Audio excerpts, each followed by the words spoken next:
સુરતમાં લાંચિયા સરકારી કર્મચારીઓ વારંવાર એસીબીના હાથે ઝડપાઈ જતા હોય છે। તે સુરત જિલ્લા એલસીબીનો લાંચિયો પોલીસ કર્મચારી 1 લાખ રૂપિયાની લાંચ લેતા એસીબીના હાથે ઝડપાયો છે। પ્રોહિબિશનના ગુનામાં આરોપીઓને ન મારવા માટે લાંચ માગી હતી।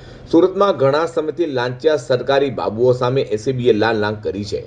સુરત જિલ્લા એલસીબીની ટીમે કામરેજ પોલીસ મથકની હદમાંથી દારૂનો જથ્થો ઝડપી પાડ્યો હતો, જેમાં ફરિયાદીના જમાઈની અટક કરી હતી। જ્યારે ફરિયાદીના પતિને હાજર કરવાની જમાઈ તથા પતિને ન મારવા માટે સુરત જિલ્લા એલસીબીના લોકરક્ષક હસમુખ કિશન ચુડાસમાએ ફરિયાદી પાસે 1 લાખ રૂપિયાની લાંચની માંગણી કરી હતી।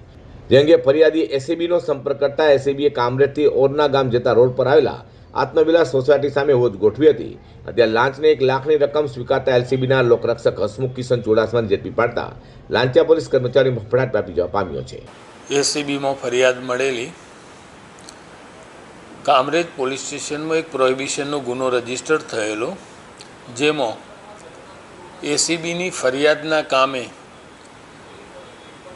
ફરિયાદીના પતિ તેમજ જમાઈ જે પ્રોહિબિશનના ગુનાના આરોપી હોય તેઓને માર નહીં મારવાના અવેજ પેટે લોકલ ક્રાઇમ બ્રાન્ચ સુરત ગ્રામ્યમાં ફરજ બજાવતા એક લોકરક્ષક હસમુખ ચુડાસમા એ રૂપિયા 2 લાખની માગણી કરેલી, જે પૈકીના 1 લાખની વ્યવસ્થા થયેલી હોય એ 1 લાખ રૂપિયા એ ફરિયાદી લઈ આવતા તેઓએ 1 લાખ રૂપિયા સ્વીકારતા પકડાઈ ગયેલ છે અને તેઓ વિરુદ્ધ ગુનો રજીસ્ટર કરી અને આગળની કાર્યવાહી હાથ ધરવામાં આવેલી છે। આરોપી છે, આ આરોપી શા માટે પૈસાની માંગણી કરી અને આ ગુનો ક્યાં રજીસ્ટર થયો હતો અને કામરેજ એલસીબીના જે લોકરક્ષક છે એ કયા આધારે પૈસા માંગે?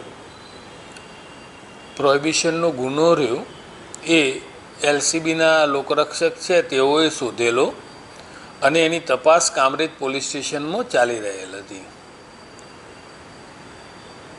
અને આ પૈસાની માગણી એ ફરિયાદીના પતિ તથા જમાઈ એ ગુનાના કામે એરેસ્ટ થાય એ સ્થિતિએ એમની હેરાનગતિ ન થાય, મારવામાં ન આવે, આ આવેજ પેટે એમણે આ પૈસાની માગણી કરેલ, જે સ્વીકારતા પકડાઈ અને કાયદેસર કાર્યવાહી એ જાહેર રોડ ઉપર જ કામરેજ 4 રસ્તા ઉપર જ આવેલા અને ફરિયાદીને પણ ત્યાં પૈસા લઈને બોલાયેલા અને ત્યાં જાહેરમાં જ પૈસાનો સ્વીકાર કરેલો। સુરતમાં અગાઉ સુરત મનપાનો કોન્ટ્રાક્ટ કર્મચારી અને ત્યારબાદ જીઆઈડીસીનો અધિકારીને હવે પોલીસ કર્મચારી લાંચ લેતા ઝડપાતા દિવાળી પહેલા લાંચિયા સરકારી બાબુઓમાં ફફડાટ જોવા મળ્યો છે।